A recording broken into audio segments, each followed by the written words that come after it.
నమస్తే, welcome to BCT news బులెటిన్లో ముందుగా హెడ్లైన్స్ చూద్దాం.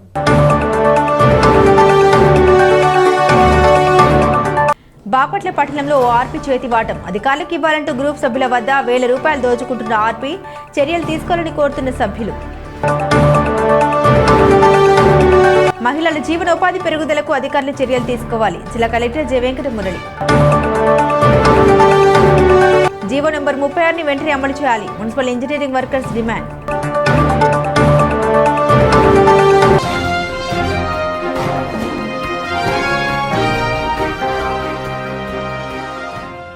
విద్యార్థుల్లో దాగి ఉన్న ప్రతిభను వెలికి తీసేందుకు సైన్స్ పోటీలు ఉపయోగపడతాయని స్థానిక శాసనసభ్యులు వెంకట నరేంద్ర వర్మ అన్నారు.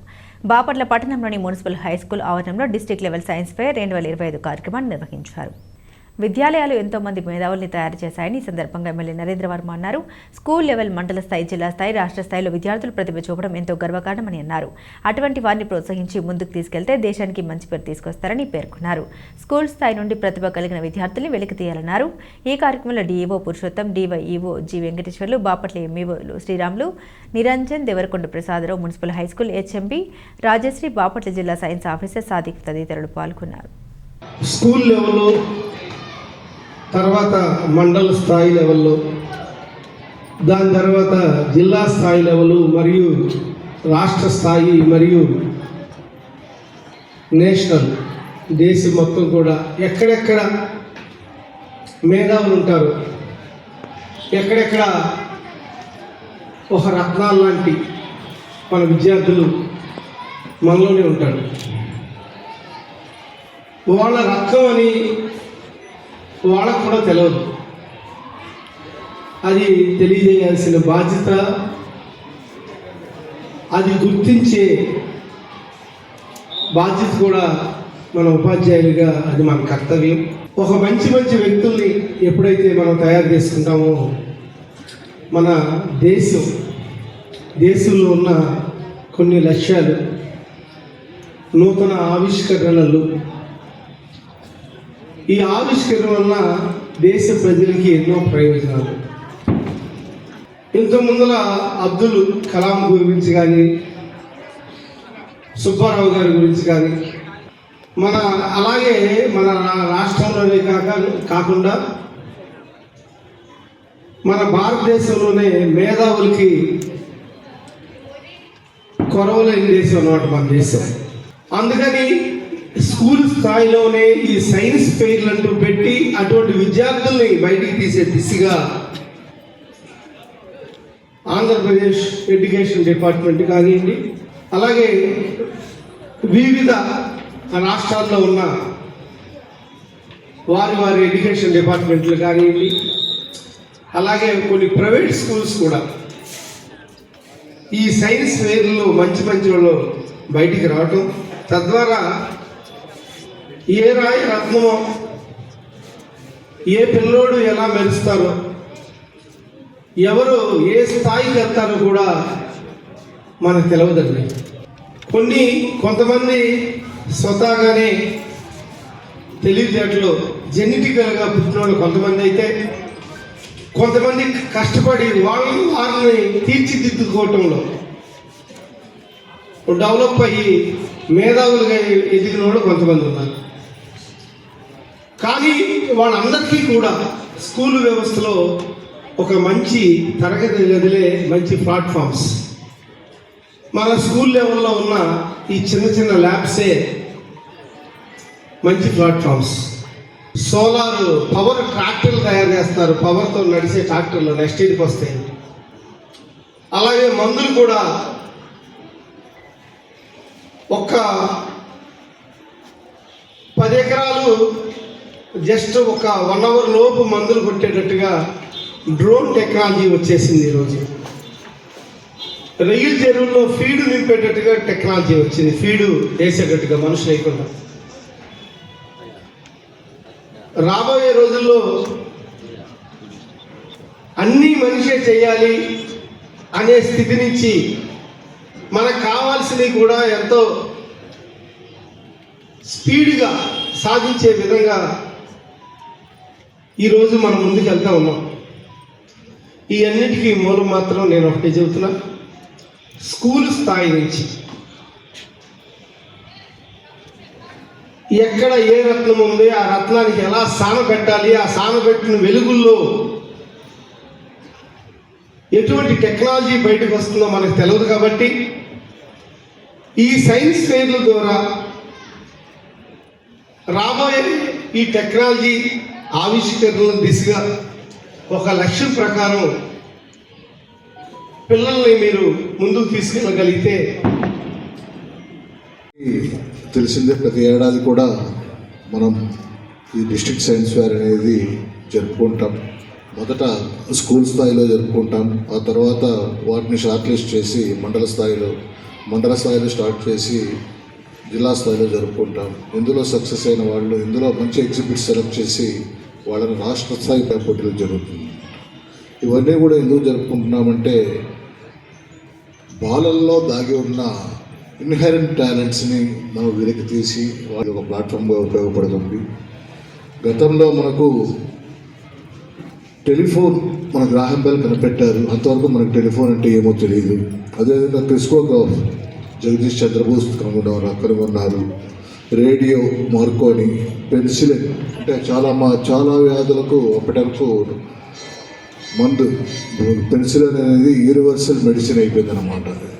సో అటువంటి దీన్ని కనుక్కున్నది అలెగ్జాండర్ ఫ్లెమింగ్. కంప్యూటర్ని చార్లెస్ బాబేజ్ కనుక్కున్నారు. రామన్ ఎఫెక్ట్ థియరీ మీకు తెలిసిందే ఉంటుంది. రామన్ ఎఫెక్ట్ సివి రామన్ కనుక్కున్నారు. మరి మిసైల్స్ గురించి చెప్పాల్సిందే మహానుభావుడు మన పూర్వ రాష్ట్రపతి ఏపీజే అబ్దుల్ కలాం గారు కనుక్కున్నారు. అదేవిధంగా రాజ్రెడ్డి గారు కనుక్కున్నారు. న్యూక్లియర్ ఫిజిక్స్ హోమీ జహల్ అనే ఇది మెడిసిన్ కూడా మన వై సుబ్బారావు గారు కనుక్కున్నారు. సో వీరందరూ కూడా ఎన్నో విషయాలు, కొత్త విషయాలు కనుక్కొని మన సమాజానికి. సావిత్రిబాయి పూలే జయంతిని మహిళా ఉపాధ్యాయ దినోత్సవంగా ప్రభుత్వం ప్రకటించడం అభినందనీయమని పలువురు మహిళా ఉపాధ్యాయులు కొనియాడారు. ఈ సందర్భంగా సావిత్రిబాయి పూలే గురించి పలువురు మహిళా ఉపాధ్యాయురాలు తమ అభిప్రాయాలను బీసీటీతో పంచుకున్నారు. జీహెచ్ఎస్ గవర్నమెంట్ హై స్కూల్ పిట్లవానిపాలెంలో చేస్తున్నాము. ఈరోజు మనం జ్యోతిరావు పూలే గారి జయంతిని మనం ఈరోజు ఉపాధ్యాయ మహిళా దినోత్సవంగా జరుపుకుంటున్నాము. ఈవిడ ఈ ఉపాధ్యాయ దినోత్సవాన్ని జరుపుకోవడానికి ముఖ్య కారణం ఈవిడ చదువు పట్ల, పాఠశాలలు నిర్మించడం పట్ల ఎంతో కృషి చేశారు. ముఖ్యంగా మహిళలకి ఆనాటి కాలంలో చదువు పట్ల ఎటువంటి ఆసక్తి ఉండేది కాదు. ఆడవాళ్ళని ఇంట్లో నుంచి బయటికి పంపించేవాళ్ళు కాదు. అలాంటి సమయంలో ఈమె తన 9వ ఏటనే జ్యోతిరావు పూలే గారిని వివాహం చేసుకొని ఆయన సహకారంతో ఆయన కూడా ఈమెకు ఎంతో సహకారం అందిస్తూ మహిళలు తప్పనిసరిగా చదువుకోవాలి అని ఈమెను ఎక్కువగా ప్రోత్సహించి చదువు పట్ల ఎక్కువ మక్కువ చూపే విధంగా ప్రోత్సహించారు. దాంతో ఆవిడ కూడా బాగా చదువుకుంటూ తన చుట్టూ ఉన్నటువంటి వాతావరణాన్ని, పరిస్థితుల్ని మార్చడానికి ఎంతో కృషి చేసింది. మన చదువు మన కుటుంబానికి ఎంతో ఉపయోగపడుతుంది అని అందరినీ ప్రోత్సహిస్తూ చెప్పడం అనేది మన మహిళా జాతికి గొప్ప గర్వకారణంగా చెప్పుకోవచ్చు. ఈ మహిళలు మనం చదువుకుంటే మన ఇంటి వాతావరణం, మన ఇంట్లో వాళ్ళందరినీ మనము ఎడ్యుకేట్ చేయవచ్చండి. అలా అప్పటి నుంచి కూడా అందుకు గాను ఆమె చేసినటువంటి కృషిని మన భారత ప్రభుత్వం గుర్తించి ఈరోజు మహిళా ఉపాధ్యాయ దినోత్సవంగా ప్రకటించడం మహిళలకి ఎంతో గర్వకారణంగా నా పేరు సుజాత. నేను పిట్లవానిపాలెం హై స్కూల్లో బయాలజీ టీచర్ అండి. ఈరోజు సావిత్రిబాయి పూలే జయంతి సందర్భంగా ప్రభుత్వం వారు మనకి ఉపాధ్యాయ దినోత్సవం ప్రకటించడం చాలా సంతోషకరంగా ఉందండి. ఆమె చేసినటువంటి కృషి వల్లే మనం ఈరోజు ఉపాధ్యాయురాలుగా ఎదగటం అవ్వచ్చు. వివిధ రంగాల్లో మన యొక్క సత్తా చాటుకొని ప్రతి ఒక్క స్త్రీ కూడా ఈరోజు ముందడుగు వేసి ప్రతి ఒక్క రంగంలో అభివృద్ధి సాధిస్తుందనంటే ఆమె అందించినటువంటి కృషి, తనని మనం ఆదర్శంగా తీసుకొని మనం ఈరోజు సమాజంలో ఒక ఉన్నత స్థాయిలో ఉన్నామండి. దానికి కారణం ఆవిడే. ఒకప్పుడు ఆమె ఉన్నటువంటి పరిస్థితుల్లో నిమ్న అట్టడుగు వర్గాలని ఆధిపత్య ధోరణి ఉన్నటువంటి పరిస్థితుల నుంచి కూడా ఆమె ఎదుర్కొని ఉద్యమాలు నడిపి స్త్రీలని మొట్టమొదటిగా ఎడ్యుకేట్ చేసినటువంటి వ్యక్తి ఆమె. ఆమెకి రావటానికి కానీ, ఒకరి ముందు మాట్లాడటానికి కానీ ఎంతో భయపడేటువంటి స్థాయిలో ఉన్నటువంటి మనం అనేది ఈరోజు ఒక పైలట్ నడిపేటువంటి స్థాయికి అవ్వచ్చు, ట్రైన్ నడిపేటువంటి స్థాయికి ఆడవారు ఎదిగారు అని అంటే దానికి కారణం సావిత్రిబాయి పులే లాంటి వాళ్ళే మన ఆదర్శం అన్నమాట. వాళ్ళ కృషి వల్లే మనం ఈరోజు ప్రతి ఒక్క రంగంలో కూడా ముందడుగులో ఉండటానికి ఆమె చేసినటువంటి పునాదే ఈరోజు మనకి మూలం. కాబట్టి ఆమెను స్మరించుకుంటూ ఆమె యొక్క జయంతి సందర్భంగా మనకి ఉపాధ్యాయుల దినోత్సవం ప్రకటించడం చాలా సంతోషంగా. మహిళా విద్య కోసం పీడిత ప్రజల అభ్యున్నతి కోసం జీవితాంతం ధీరోదాత్తంగా పోరాడిన వీరవనిత సావిత్రిబాయి పూలే అని ప్రజాకవి డాక్టర్ ఎస్ శ్రీనివాస్ అన్నారు. సాహితీ భారతి ఆధ్వర్యంలో బాపట్ల జమీదార్పేటలోని సాహితీ భారతి కార్యాలయంలో సావిత్రిబాయి పూలే 194వ జయంతి సభ నిర్వహించారు. ప్లేగు వ్యాధిగ్రస్తులకు సేవ చేస్తూ చివరికి ఆ ప్లేగు వ్యాధి సోకి అమరత్వాన్ని పొందిన మహోన్నత త్యాగమూర్తి సావిత్రిబాయి పూలే అని శ్రీనివాస్ పేర్కొన్నారు. సాహితీ భారతి అధ్యక్షుడు రావురి నరసింహవర్మ మాట్లాడుతూ సావిత్రిబాయి పూలే తన భర్త అయిన జ్యోతిరావు పూలే అడుగుజాడల్లో నడుస్తూ మహిళా విద్య కోసం పోరాటం చేశారన్నారు. ఉస్మాన్ మరియు వారి సోదరి ఫాతిమా షేక్ల సహకారం తొలి మహిళా పాఠశాలను ఏర్పాటు చేశారన్నారు. సాహితీ భారతి ఉపాధ్యక్షులు మర్రి మాల్యాదిరావు మాట్లాడుతూ సత్యశోధక్ సమాజ్ను స్థాపించి మహిళా విద్య కోసం సావిత్రిబాయి పూలే మహారాష్ట్రలోని పూణె పరిసర ప్రాంతాల్లో 52 మహిళా పాఠశాలలు నిర్మించారన్నారు. సాహితీ భారతి కోశాధికారి ఆదం షఫీ మాట్లాడుతూ సావిత్రిబాయి పూలే పవనకాశి, సుబోధ రత్నాకర్, కావ్య పూలే వంటి గ్రంథాలు రచించిన సాహితీవేత్త అని ప్రశంసించారు. ఈ సభలో ఎం జాకు, కస్తూరి, శ్రీనివాసరావు, బొడ్డుపల్లి శ్రీరామచంద్రమూర్తి, పువ్వాడ వెంకటేశ్వర్లు తదితరులు సావిత్రిబాయి పూలే చిత్రపటానికి పూలమాల వేసి ఘన నివాళులర్పించారు. మహిళా విద్య కోసం తగతోలాడి తన జీవితాన్ని విద్య కోసం అర్పించిన సావిత్రిబాయి పూలే మహిళలకు విద్య లేనిదే మనుగడ లేదని అట్టడుగు వర్గాల మహిళలకు విద్య నేర్పి నిరంతరం బాలికా విద్య కోసం శ్రమించిన సావిత్రిబాయి పూలే ధన్యురాలు. ఆ రోజుల్లో విద్య నేర్చుకోవాలంటే మహిళలకి చాలా కష్టంగా ఉండేది. అందువల్ల ఒక ముస్లిం మహిళ ఫాతిమా బేగం వాళ్ళ అన్నయ్య వాళ్ళ ఇంటిని తన ఇంటిని విద్యాలయంగా మార్చి అక్కడి వాళ్ళకి చదువు నేర్పారు. సాధారణంగా సావిత్రిబాయి పూలే అనగానే తొలి ఉపాధ్యాయురాలుగాను మహిళా అభ్యుదయం కోసం రాకులాడిన విజమించిన మహిళామణిగా ప్రసిద్ధిగాంచినది.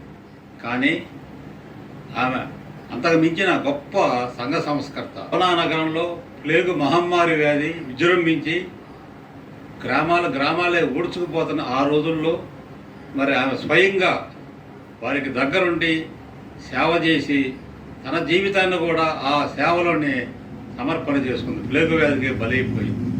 అంత గొప్ప మహిళామణి సావిత్రిబాయి పూలే బాల హత్య ప్రబంధ గృహ అనే ఒక సంస్థను స్థాపించి వితంతువులకు జన్మించిన బాలలను రక్షిస్తూ వచ్చారు.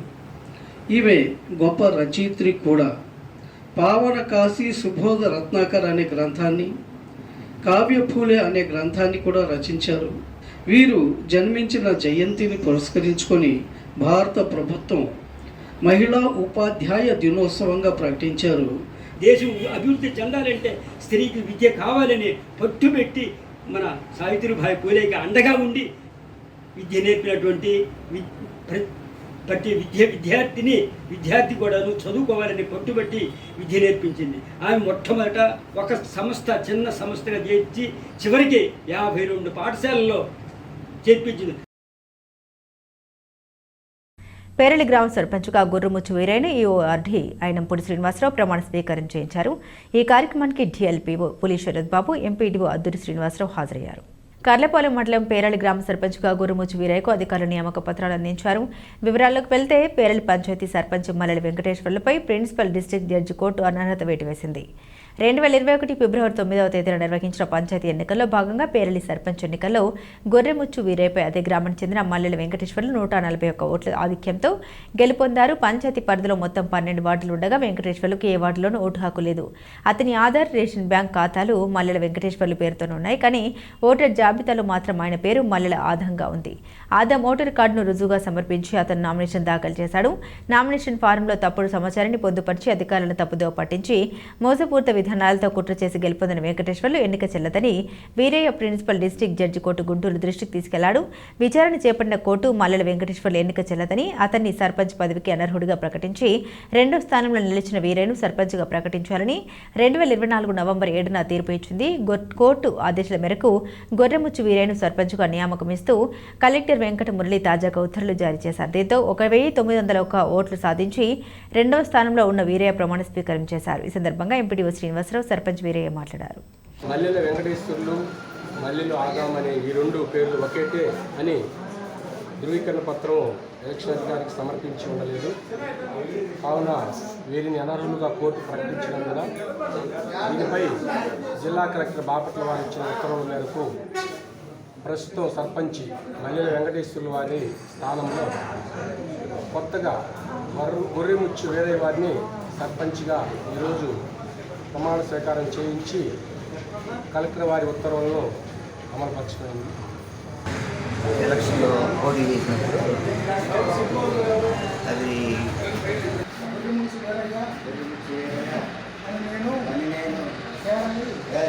గ్రామ పంచాయతీ సర్పంచ్ అయినందున అమల్లో ఉన్న శాసనం ప్రకారం భారత రాజ్యాంగం పట్ల యథార్థమైన శ్రద్ధనిష్టలు కలిగి ఉండగలను. మల్లెల ఓటు ల్యాబ్ అని వచ్చారు. నేను కోర్టు కేసి గెలిచినారు. గెలిచి ఇప్పుడు ఆయన్ని నన్ను సర్పంచ్ మహిళా సాధికారతకు ప్రముఖ సంఘ సంస్కర్త సావిత్రిబాయి పూలే పునాది అని ప్రాథమిక పాఠశాల ప్రధాన ఉపాధ్యాయులు ఇనకొల్లు పోలీసురావు అన్నారు. కర్లపాలెం ప్రాథమిక పాఠశాలలో సావిత్రిబాయి పూలే జయంతి వేడుకలు ఘనంగా నిర్వహించారు. ఈ సందర్భంగా పోలీసురావు మాట్లాడారు. భారతదేశంలో మొదటి మహిళా పాఠశాల స్థాపించిన ఘనత సావిత్రిబాయి పూలే అన్నారు.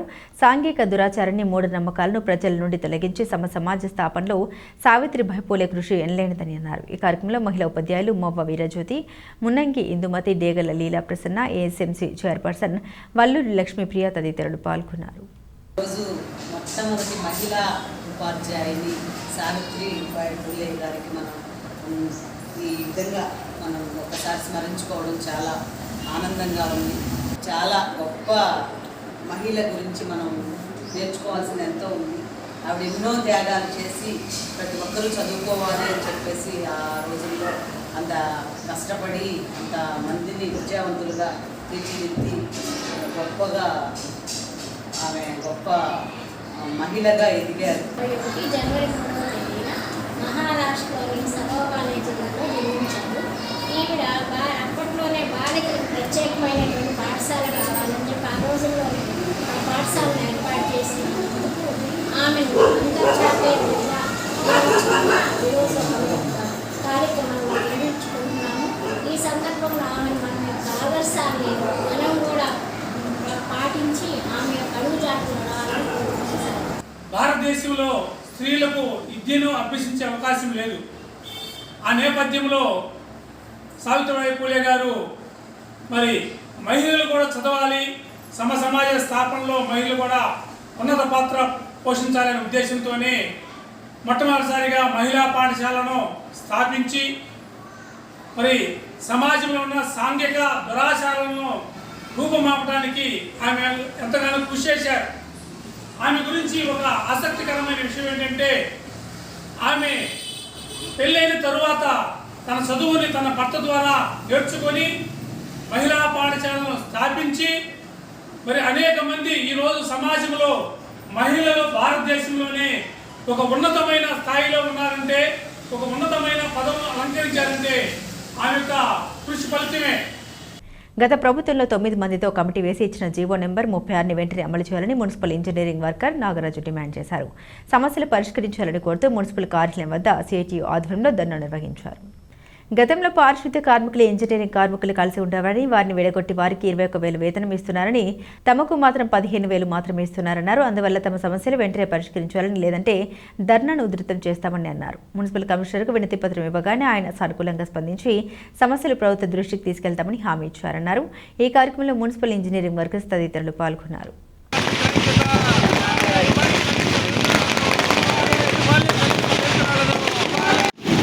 గత ప్రభుత్వంలో 9 మందితో కమిటీ చేసి జీవో నెంబరు 36ని అమలు చేయాలి. ఆ కమిటీ ఇచ్చిన నివేదికను బట్టి మున్సిపల్ కార్మికులు ఇంతకుముందు పారిశుద్ధ్య కార్మికులు, ఇంజనీరింగ్ కార్మికులు కలిసి ఉండేది. దాన్ని విడగొట్టారు. వాళ్ళకి 21,000 తీసుకుంటున్నారు. మమ్మల్ని మాత్రం ఆ 15,000 దగ్గర ఇంజనీరింగ్ కార్మికుల్ని అడ్డుపెట్టారు. 9 మందితో కమిటీ ఏదైతే వేసారో ఆ కమిటీ ప్రకారం ఆ జీవో నెంబర్ 36ని అమలు చేసి ఇంజనీరింగ్ కార్మికులు ఎవరైతే ఉన్నారో వాళ్ళకు కూడా జీతాలు పెంచే విధంగా మరి రావాల్సిన బెనిఫిట్స్ ఇచ్చి మా ఇంజనీరింగ్ కార్మికుల యొక్క సమస్యలు పరిష్కరించాల్సిందిగా రాష్ట్ర ప్రభుత్వాన్ని కోరుతున్నాం. సందర్భంగా సార్కి మనందరి తరఫున కూడా ప్రభుత్వానికి ఈరోజు ఇంజనీరింగ్ విభాగం కార్మికులు ఈ యొక్క ధర్నా చేసి డిమాండ్స్ ఇచ్చారని ప్రభుత్వం తెలియజేయమని కోరుతున్నాం. మన పరిధిలో అవకాశం వచ్చినప్పుడు తప్పనిసరిగా ఈ సమస్యలు ఏవైతే ఉండేవో తమ దృష్టి తీసుకొస్తాం.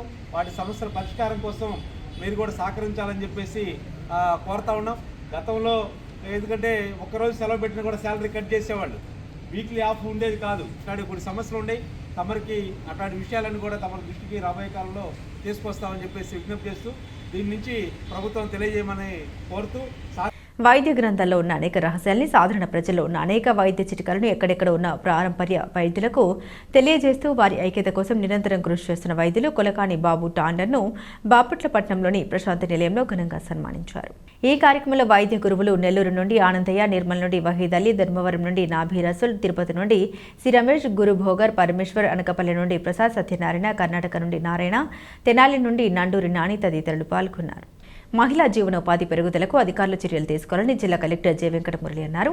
వివిధ శాఖల అధికారులతో స్థానిక కలెక్టర్ క్యాంపు కార్యాలయంలో కలెక్టర్ సమావేశం నిర్వహించారు.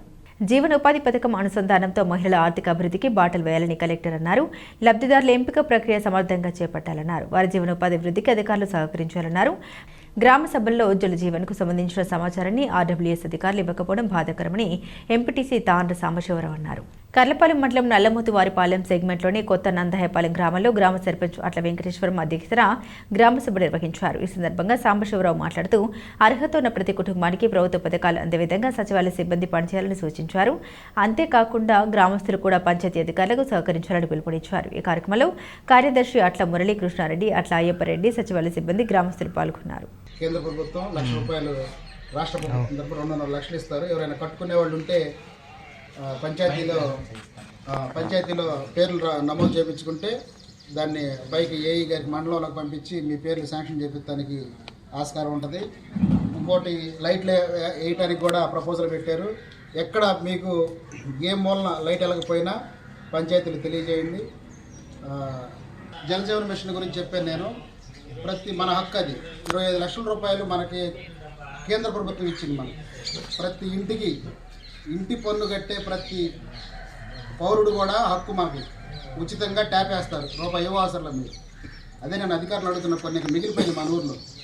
వాళ్ళు చెప్పకుండా దులుపుకొని వెళ్ళిపోయి డబ్బులు మిగిల్చుకొని వెళ్ళిపోతూ ఉంటాయి. మనం గట్టిగా అడిగి చేయించుకోవాలి ఇలాంటి పనులు. జలజీవన్ మిషన్ బాపట్ల పట్టణంలోని ఓ వార్డులో ఆర్పిచ్వేతి వాడటం అంతా ఇంత కాదు. తవ్వితే బావిలో నీరు ఊరినట్లే అవినీతి బయటపడుతుంది. ఓ గ్రూప్లోని సభ్యులు కొందరు జిల్లా ఎస్పీని ఆశ్రయించి న్యాయం చేయాలని కోరడంతో అవినీతి వెలుగులోకి వచ్చింది. లేదంటే అంతా గప్చుప్ అయ్యేది. 43,000 రూపాయలు చేతికిచ్చి 3,000 అధికారులకు ఇవ్వాలంటూ ఆర్పి తీసుకోవడం విశేషం. రెక్కాడితే కానీ డొక్కాడిన మహిళలు నేడు రోడ్డెక్కారు.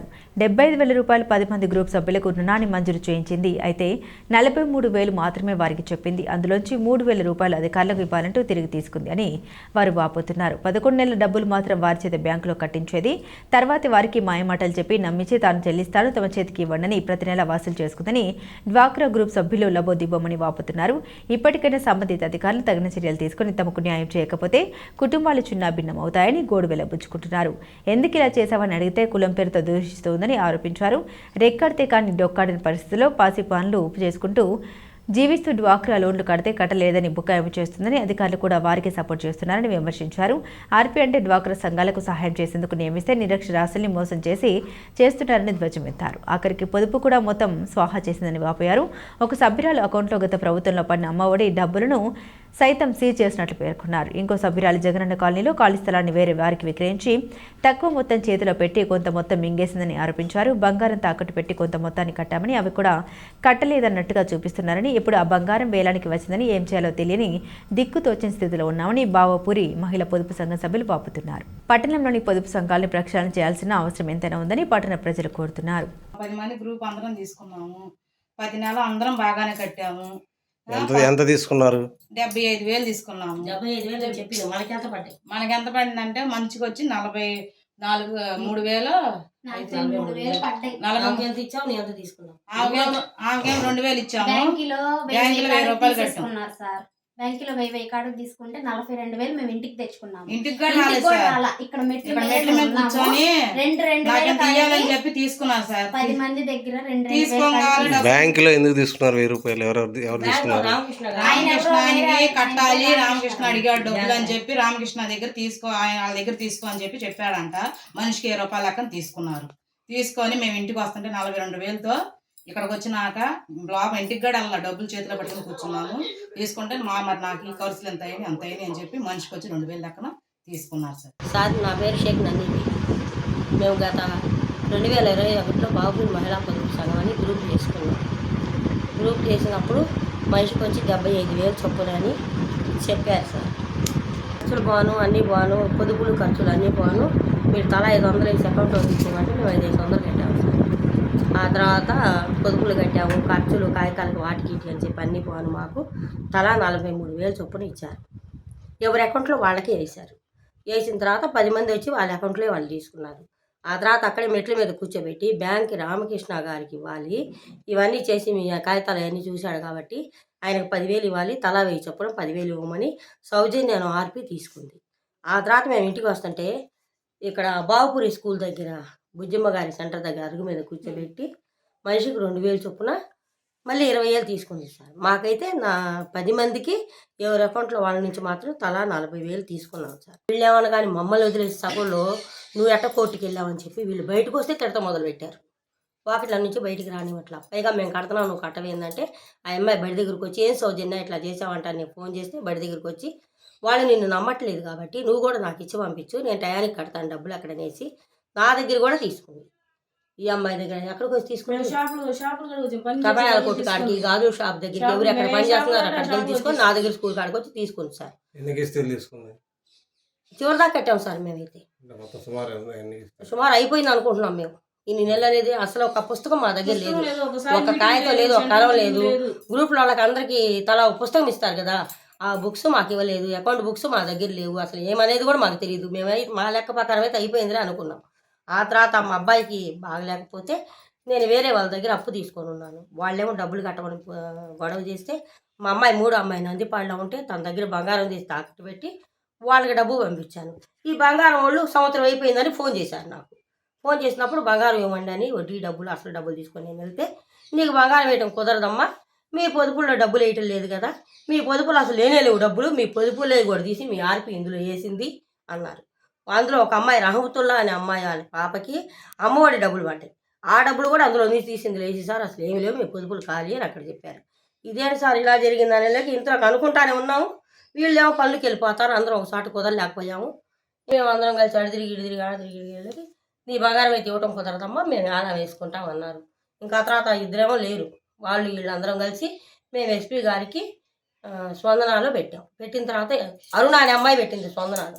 ఆ అమ్మాయి పెట్టిన తర్వాత ఇల్లు పిలిపించారు సిఎస్ఆర్ వాళ్ళు ఆఫీస్కి రమ్మని. కేవలం నన్ను ఒక్కదాన్నే రమ్మని కబురు చేశారు.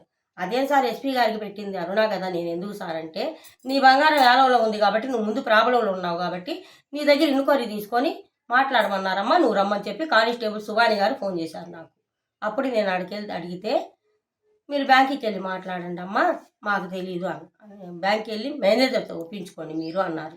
అప్పుడు నేను మళ్ళీ ఇంటికి వచ్చిన తర్వాత రివిజన్ మేనేజర్ గారికి 31వ తారీఖే ఇది తీర్మానం అన్నారు సార్. ఈ గ్రూప్ గురించి ఎస్పీ గారు ఇచ్చిన లెటర్లో 31వ తారీఖులోపు తేల్చుకోమని ఇచ్చారు. బులెటిన్ ముగించే ముందు హెడ్లైన్స్ మరోసారి.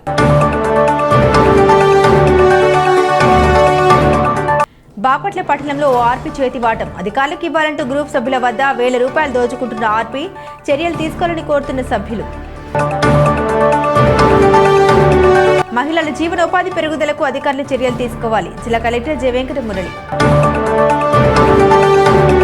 జీవో నెంబర్ 36ని వెంటనే అమలు చేయాలి. Municipal engineering workers demand.